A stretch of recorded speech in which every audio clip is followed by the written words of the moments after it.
In the manicured suburb of Pinehurst Heights, where pristine lawns stretched under the hum of central air units and the scent of fresh-cut grass mingled with diesel from landscaping trucks, 72-year-old Navy veteran Ezra Thorne faced an unexpected battle.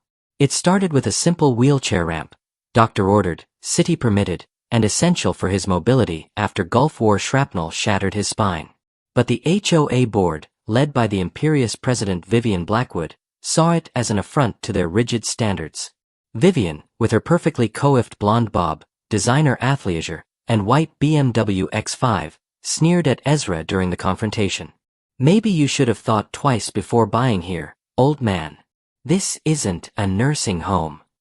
Her sharp heels clicked away on the concrete, leaving behind the cloying trail of her expensive perfume. The metallic creak of Ezra's wheelchair echoed in the morning air as he watched her go, his face impassive.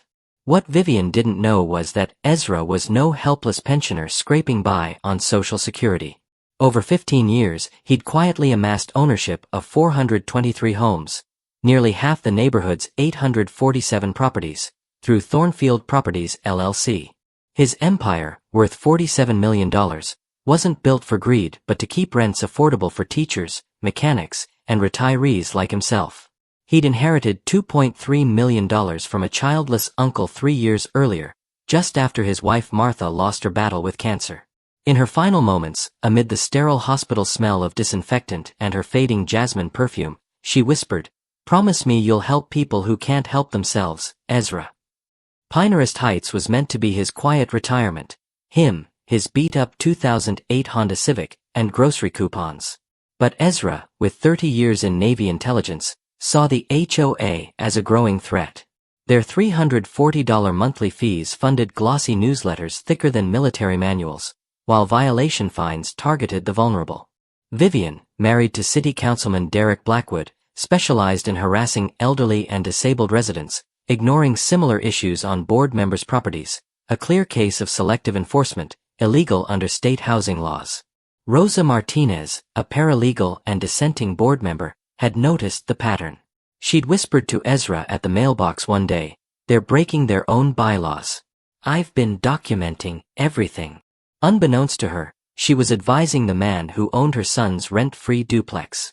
When the board voted 4-1 to fine Ezra $10,000 for his unauthorized structural modification, ignoring Vivian's own fence violation, the meeting turned theatrical. Neighbors shifted uncomfortably in creaking folding chairs as Vivian's words echoed off the community center walls. Ezra said nothing, just nodded and wheeled away. That night, under streetlights casting long shadows over his kitchen table piled with property deeds, he called his lawyer, Marcus. "It's time to activate Phase 1. Pull the Thornfield files, all 423 properties." Vivian didn't stop at the fine. Within 48 hours, her Property Standards Initiative unleashed a barrage of notices. Mailbox too high, $250. Trash bin visible, $500. Excessive bird feeders, $350. She even imposed a retroactive $500 architectural review fee. Her nephew Brad became the HOA inspector, photographing Ezra's property obsessively. Then the accidents began: weed killer on Martha's rose bushes, cable cuts during medical appointments, sprinkler floods. Ezra recognized it as psychological warfare, sleep deprivation, isolation, financial pressure, tactics he'd studied in the Gulf. While Brad snapped photos, Ezra documented back. Vivian's fence setback violation, the treasurer's unpermitted deck, the secretary's illegal home business signs. Rosa, spotting his evidence from her window, approached him at the post office amid coffee-scented air and commuter traffic. "You're building a selective enforcement case." Ezra smiled faintly. Intelligence gathering beats emotional reactions. Vivian's greed expanded. Rosa's son got a $2,000 fine for his approved basketball hoop, retaliation for her dissent. Fines against Ezra hit $18,500, culminating in a foreclosure threat delivered personally by Vivian, who posed for photos like a conqueror. "Pay up or get out, old man." But Ezra's reaction was satisfaction, not despair. He folded the letter into his file and hummed a Navy tune. The threat leaked to the news, twisted by Vivian.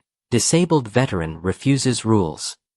Media painted her as reasonable, emboldening more sabotage, branches on his Civic, chemicals near his air intake, patrols idling outside his home. Bureaucratic assaults followed, false complaints to health, building, and fire departments. Rosa's FOIA requests revealed Derek's $847,000 in no-bid contracts to family companies. "They're stealing from everyone," she told Ezra behind the library's musty books. Ezra's calm reply, "I've been following the money for 18 months. Marcus is preparing federal racketeering charges." When Rosa's lug nuts were loosened, nearly fatal, and elderly Mrs. Morgan fined $5,000 for gnomes after her Jasmine was killed, the neighborhood's fear cracked. 12 households met secretly at Rosa's, sharing horrors like Tom's destroyed memorial oak for his fallen son. "Tomorrow," Ezra announced, "Marcus files federal civil rights charges. We're dismantling a criminal enterprise." The room buzzed with awe. Rosa realized her quiet neighbor was a master strategist, executing a suburban sting with military precision.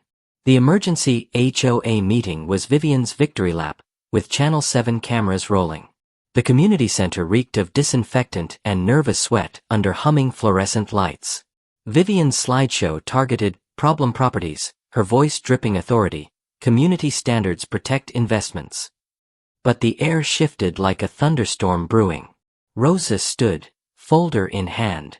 Concerns about selective enforcement and financial irregularities. Vivian panicked, briefly.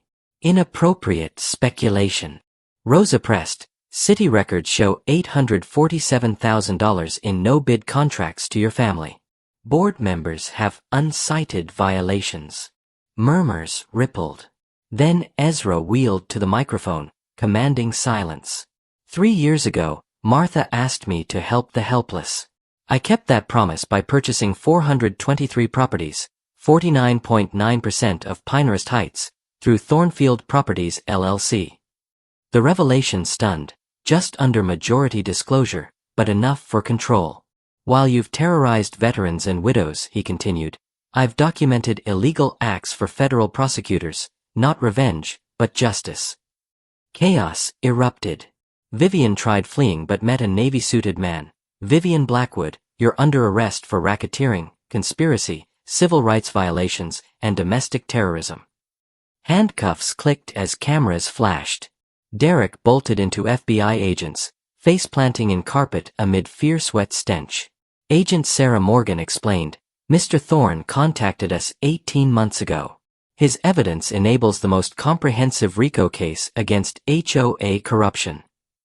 Rosa grasped it. Ezra had endured harassment to build a federal case. Dawn brought federal vehicles rumbling through silence, SUVs lining streets. Agent Morgan emerged from the HOA office with evidence boxes. Systematic community terrorism. The Blackwood extraction database chilled blood, spreadsheets ranking vulnerabilities for profit. Mrs. Morgan, limited English, isolated, $15,000 extraction. Tom, grief compromised, exploitable via memorial. Rosa, neutralized through family threats. Ezra, priority 1, disabled, widowed, use medical equipment as leverage.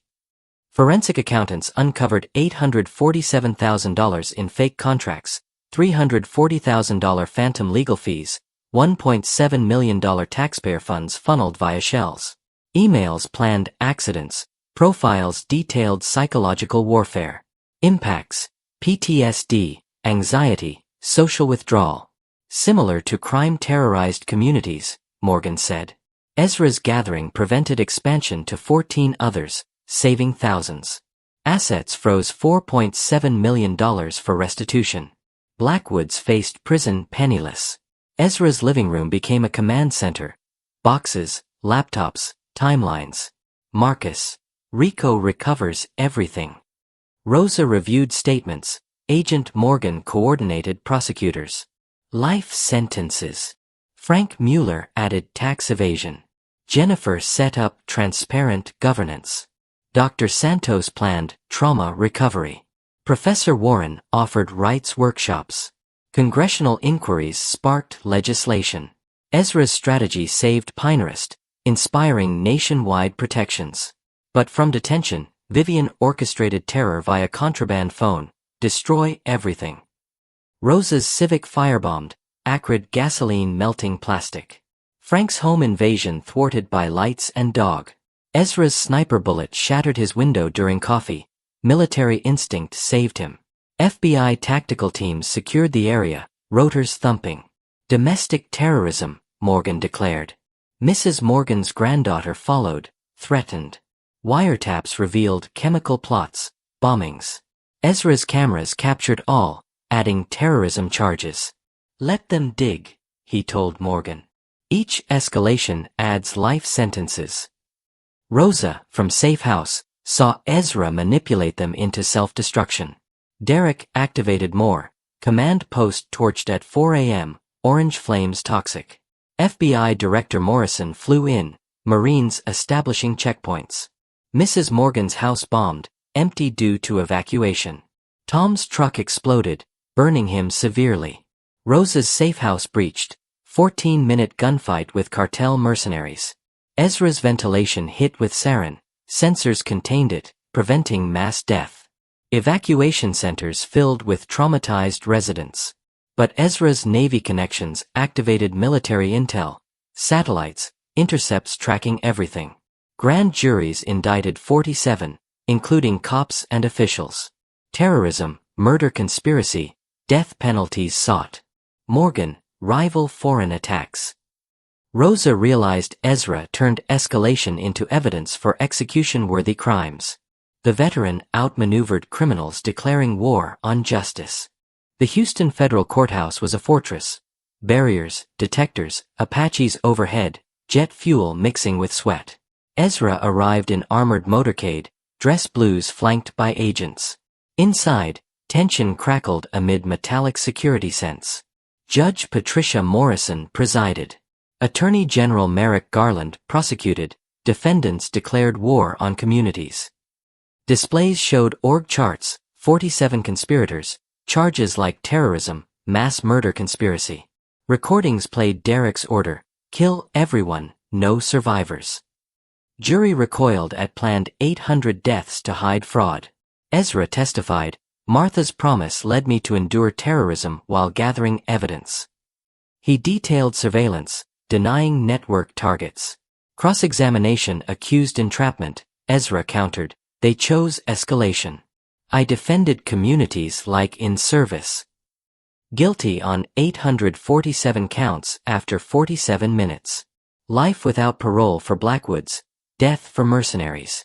Shackles clanked amid sobs. Ezra's statement, quiet people document everything. Justice defeats terrorism. Ovation echoed blocks away.